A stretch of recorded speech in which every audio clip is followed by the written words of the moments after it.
Hello, I'm Benjamin Limmer, Bureau Chief for Public Transportation at the Connecticut Department of Transportation, and I'd like to welcome you to Along the Lines, a podcast series where we'll share exciting news and updates and explore current issues and ideas on Connecticut's public transportation system.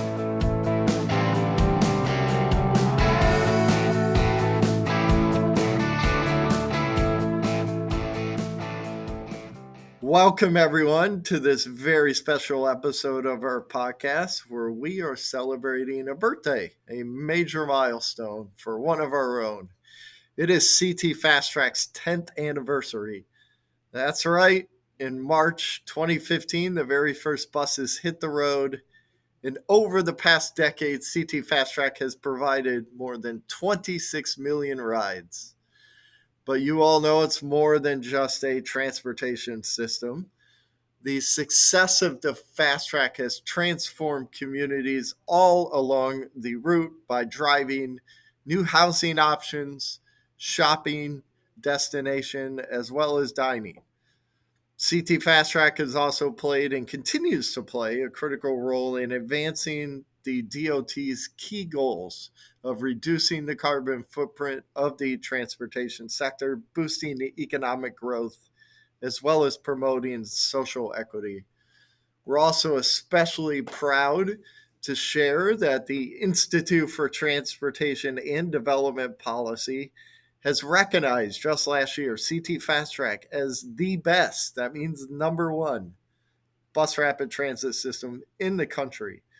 While this is an incredible honor, we remain committed to enhancing our customers' experience and maintaining our reputation as the best-in-class public transportation system. So without further ado, joining me today to celebrate this 10th anniversary are two incredible guests and two instrumental players in the development of the Fast Track over the last 10 years. We have Mayor Erin Stewart of New Britain, who's a passionate advocate for CTfastrak, as well as Michael Sanders, the recently retired public transportation administrator who guided CTfastrak throughout the planning, constructing, and ultimately bringing the project to reality. So welcome to the program. Thank you, man. Thank you. All right. So I'm going to start with Mike. So, Mike, CTfastrak was first conceived many years ago, I think about 25, back in 2000. But the groundbreaking wasn't until 2012. So as we sit here today, close to the 10-year anniversary of service, what were some of the challenges faced? But more importantly, how were those challenges overcome? Well, thanks, Ben. It's great to be here. One interesting thing about this is that CTfastrak, also known as the busway, or also known as bus rapid transit, or BRT, had to survive the planning process first. I think it was around 1997 the DOT was doing a corridor study to look at how to provide more people moving capacity through the corridor, not just congestion reduction, but capacity improvements for the whole corridor west of Hartford. The study looked at adding highway capacity, making general bus service improvements, adding HOV lanes to 84 west of Hartford, as we have north and east of Hartford. It looked at light rail, it looked at commuter rail, transportation demand management, which back then was things like carpool, vanpool, downtown parking pricing. And we added bus rapid transit as a potential option almost as an afterthought because it had never been considered as an alternative in any of Connecticut's studies before. I had seen BRT looked at as a potential option before I left New York, and had studied BRT systems in Adelaide, Australia, which was one of the oldest. As it turned out, even as an afterthought, BRT on a separate right-of-way in the old rail corridor and the current Amtrak corridor was the most cost-effective and service-effective construction solution to absorbing future travel growth in the corridor. So the first hurdle was already cleared, getting the planning community to support it. Then the fun began. FTA, the Federal Transit Administration, was looking for some projects to demonstrate the potential value of BRT in corridors that might not be dense enough to support rail options. And since the Fed would have to pay for the major portion of the cost of any of the alternatives, getting enough buy in from them to proceed was the second hurdle that we cleared. We then had to get support from the local political players, which is always a challenge. FTA took us around to a couple of places. They sent somebody to Curitiba, Brazil, which was one of the world's most well used busways. We also went to Pittsburgh and Ottawa. We went to Ottawa with the DOT commissioner at the time and the mayors of Hartford and New Britain at the time. And while everybody was leaning towards rail, when they saw Ottawa in action, they agreed that Ottawa was the style of BRT that seems to fit Hartford's situation the best. Needless to say, though, the buy-in from that group was not unanimous by any means. We still had a battle right up until 2011 when we entered into final design and construction. There were people who didn't think any transit investments were worth it. There were a couple of towns who didn't like the idea of expanding bus service into and out of their towns. And even we had some challenges with transit folks who thought only rail could really solve congestion issues. So, by contrast, the design and construction was really the easy part. Developing a consensus, or as close as we could get to a consensus, was not even resolved by opening day. So we certainly had a lot of hurdles to clear, but as a team, we managed to do that. We had hundreds of people working on this project at various times, and when we finally got to that snowy, sleety day on March 28th of 2015, it was amazing the crowds that were pouring into New Britain Station and taking the busway on its demonstration day. So that's really where we came from. Quite the journey. Thank you for that. So, Mike, just real quick follow up. Since it started operations 10 years ago, what's working well and where are there opportunities to improve the service? Well, I think what's working well is when we went into this service wise, we started with a very ambitious service plan. It cost more, but starting with an ambitious service plan was better, we thought, than starting slowly and ramping up. We really needed to provide the highest quality service we could reasonably afford right from the start. Service was much more frequent than it would have been if we had done a rail project, and the off busway direct connections fed people into the busway and into the community from the busway, often without a transfer required. I think those direct connections were a big part of customer satisfaction and ridership success.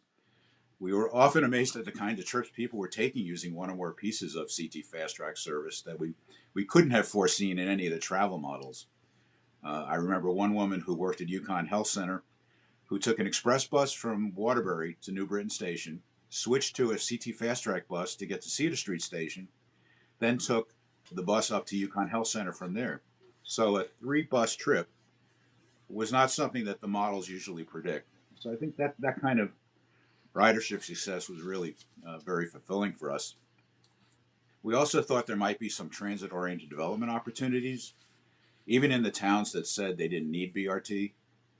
While transit-oriented development couldn't be used to justify the project with the feds, we thought there were many areas along the busway that were ripe for redevelopment, and that turns out to have been possible and maybe even more successful than we could have hoped. And I'm sure Mayor Stewart will certainly have more insight on that one than I do. Yes, she will. I am sure. So let's transition to Mayor Stewart.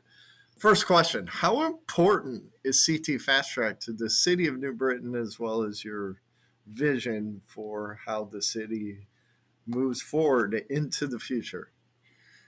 That's a loaded question that I'm going to try to answer as succinctly as possible, right? Um, Fast track, first off, I can't believe that it's been 10 years. Let's just start there. And I apologize for being incredibly sick today, but I didn't want to cancel on you, so here we are. I can't believe it's been 10 years since we stood out there and cut the ribbon and put those first buses in action. And Mike is absolutely right. It was met with a lot of resistance. There were a lot of people that still to this day are talking about how, oh, the fast track wasn't worth it or bus rapid transit wasn't worth it. But I will tell you, as the mayor of a community with people who rely on public transportation to day in and day out, it has been such a game changer for the city of New Britain.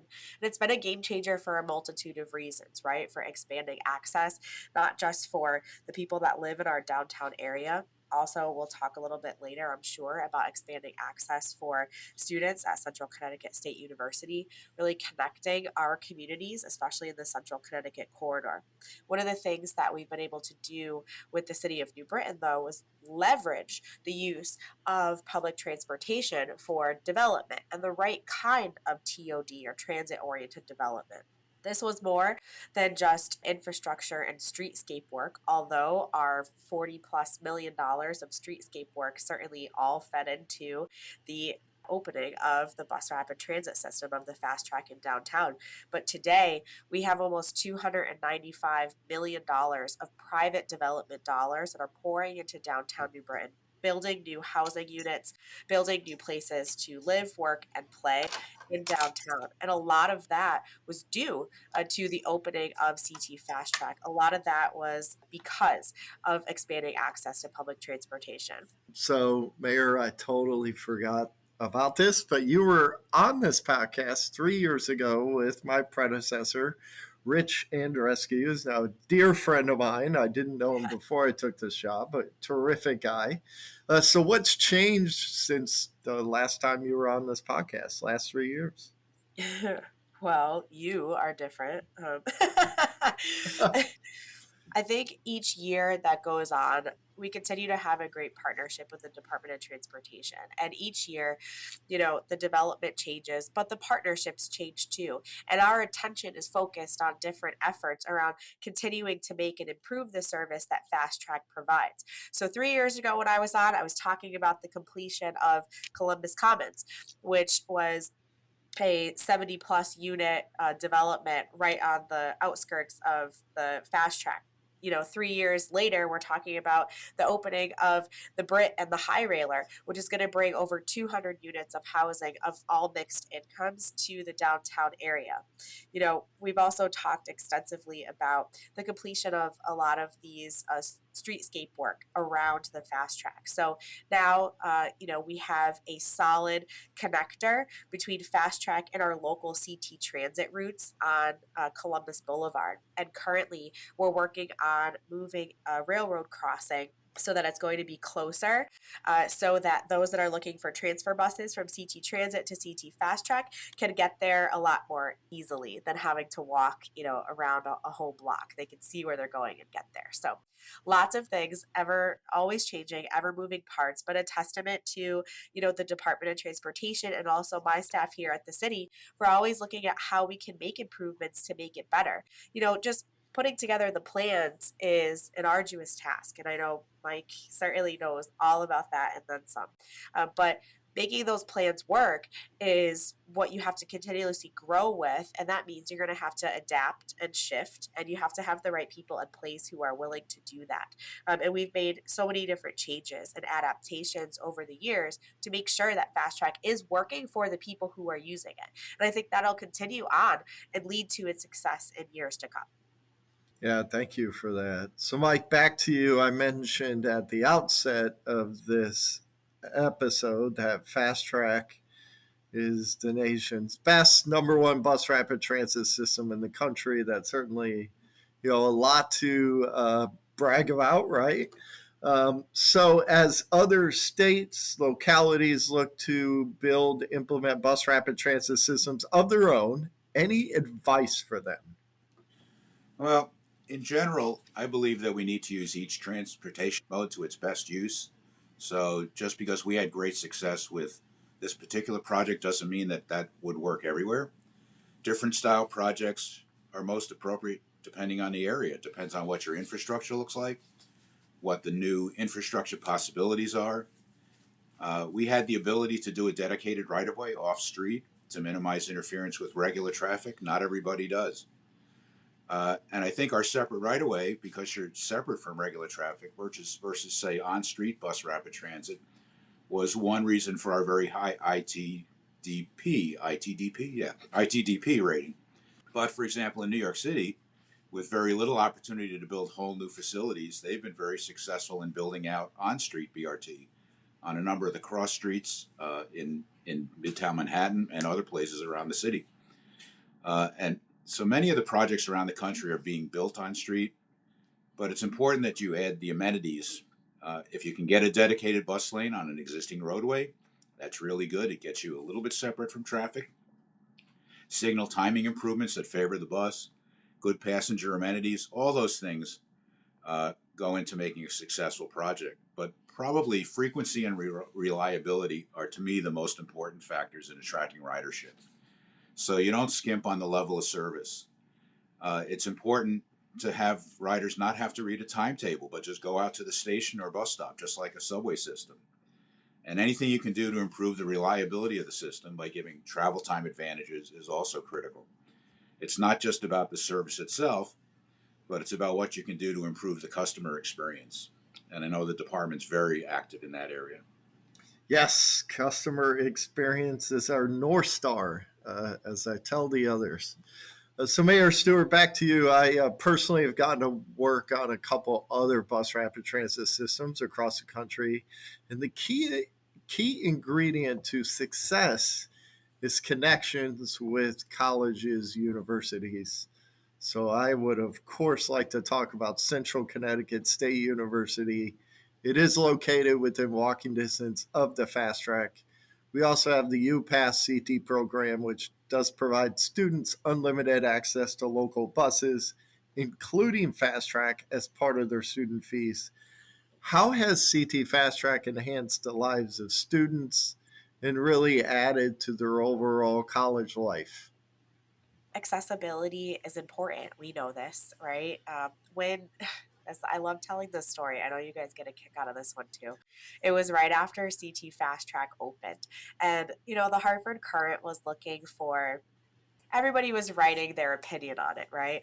And the reporter asks me, when should I ride a bus? And I said, I want you to go ride the last bus out of Hartford back into New Britain to CCSU. And he's like, well, that's at like 1 o'clock in the morning. I said, yeah, that's where I want you to go ride the bus. And he did. And he wrote a story and took a picture of the packed buses coming out of Hartford back to campus. Kids getting home and back to their dorm rooms safely, not getting in their cars and driving after spending the night in Hartford.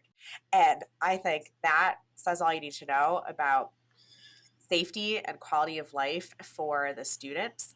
And he was shocked. I remember him calling me saying, I didn't think that there would be that many kids on the bus. I'm like, listen, when it's free, when you're able to take it and you have safe and reliable transportation to get to and from where you need to go and you can get there safely, what more could you ask for? In addition to that, it's also providing this connectivity for students to get so many different places. You don't have to have everything on campus now. You can take Fast Track to get where you need to go. This is also past, what's happening with school. Maybe they're getting to and from work or getting to and from internships, to and from grocery stores too. Very important when you're on campus. And so Fast Track's been able to provide that link too. Thank you, Mayor, for that. And I can't speak for all the students, but I'm sure most of them were riding the BRT at 1 a.m. They were coming from the library. I have Yeah, no doubt. So, exactly. there you go. Okay, so question for both of you. Let's look into the crystal ball just a bit. So, looking ahead to the next 10 years, what do you see in the future for CTfastrak? So, Mike, what are your thoughts? I'll start with you. I think of CTfastrak more in terms of a brand and a quality of service, and not just the original 9.6 mile project. As far as really long range planning, I think we had always thought a system of BRT lines radiating out from Hartford was a big wish. But whether it's BRT or high occupancy vehicle lanes or cars with improved running times and frequency, any of those options can increase service overall and connections with the original CTfastrak system, but also with the brand of higher quality service and frequency and reliability. Where we can in the state, I think we should try and replicate that improved quantity and quality of service, even if you don't get the dedicated roadway of CTfastrak. And you can look at the project being developed in downtown New Haven. I think before I left or right after we left, we started looking at potential improvements in the Route 1 corridor between New Haven, potentially to Bridgeport or all the way to Stamford, looking at some on-street options for improving quality and reliability of service. So I think all of those, CTfastrak is a brand. It's more than just the roadway. And I think that's important to think about. Okay, Mayor Stewart, same question. Where do you see CTfastrak 10 years from now? 10 years from now, CTfastrak is going to continue to grow and to evolve based off of the communities that are growing and evolving around it. I think that's for sure. And as long as you have leadership in the communities that are on Fast Track that want to continue to see it grow, evolve, and see it improve, and the commitment from the DOT is only going to continue to be an absolute mover and a shaker and a game changer for the central Connecticut region. But like everything, it has to be worked at, has to be maintained. There has to be, constant attention that's paid to it. I know we talked a long time ago about plans for expansion. I certainly hope that those are still considered and funded and looked at, because there is so much room for improvement for public transportation, especially in the central Connecticut area. Everybody wants rail. We get that. But we have what we have. We've got to make it work with what we've got. And, sure, it's not as sexy as rail, but that's because everybody down on the Gold Coast, they get the rail. We've got bus rapid transit. We got what we got, and it works great. But I hope that the next 10 years bring a lot more additional successes, increases in ridership, increases in feelings of safety and security. And I hope that that just continues to grow with commitments from everybody involved. Yeah, I mean, certainly the success that the Fast Track is having and will continue to have will be a tremendous down payment on the future. As we do look to the future, you mentioned expansion. I do know that the Greater Hartford Mobility Study does have some plans to do just that. So, closing question before we go, Mayor Stewart, I have you a captive on this podcast. Oh Just no. want to hear, take a moment to talk about any exciting news that you'd like to share with the listeners about what else is going on in New Britain. Captive audience, right? No, there's so many exciting things that are happening. And again, I say this frequently, a lot of the development that we've seen in downtown New Britain wouldn't have been possible without the excitement that came from the opening of CTfastrak. So you can say, critics can say whatever it is that they want, right? I know that I've been able to leverage hundreds of millions of dollars worth of development and good, great, amazing development to truly transform a community because of the investment that was made here. And I hope that other mayors, other town managers look at that and truly look at that and think, how could this model be replicated in our town? And I'm always standing ready and willing to help other towns that are looking to do that. So we should have a grand opening this spring for the Brit and the High Railer. These two apartment buildings will be opening very soon. And we also have a pretty cool event that's happening, which you can take the Fast Track to. So the Greater Hartford St. Patrick's Day Parade is on Saturday, March 15th. And we host an event afterwards called Leprechaun, which is everybody dressed up like leprechauns. You can take the Fast Track from the parade back to downtown New Britain and hit some local stops for some great food and non-alcoholic beverages. It's a good time. But again, using the Fast Track as a great way of safe, reliable public transportation. So I'm looking forward to it. I will save the date, so thanks for the plug. You may or may not see me. I doubt I will be dressed up as a leprechaun, but thank you both for joining me today, Mayor Erin Stewart, City of New Britain. Thank you for your time. Michael Sanders, thanks again for joining me on Along the Lines. Thank you, Ben. Thank you. The Connecticut Department of Transportation is thrilled to celebrate the 10th anniversary of the Fast Track. And as we've talked about today, CTfastrak is a cornerstone of our dynamic public transportation network, plays a huge role in connecting people to life, driving economic growth, and enhancing the overall quality of life for those who live in communities along the route.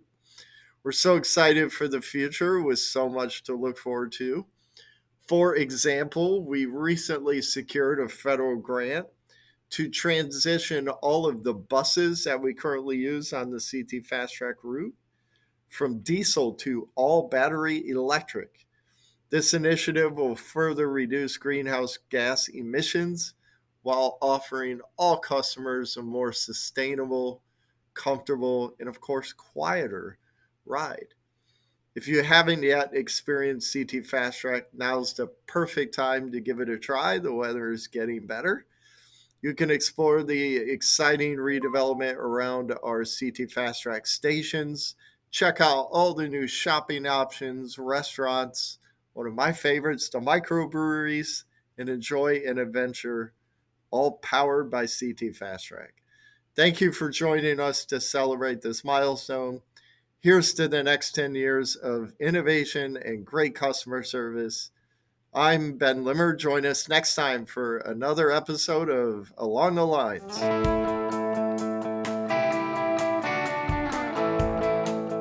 Thanks for listening to this episode of Along the Lines. This is your host, Benjamin Limmer.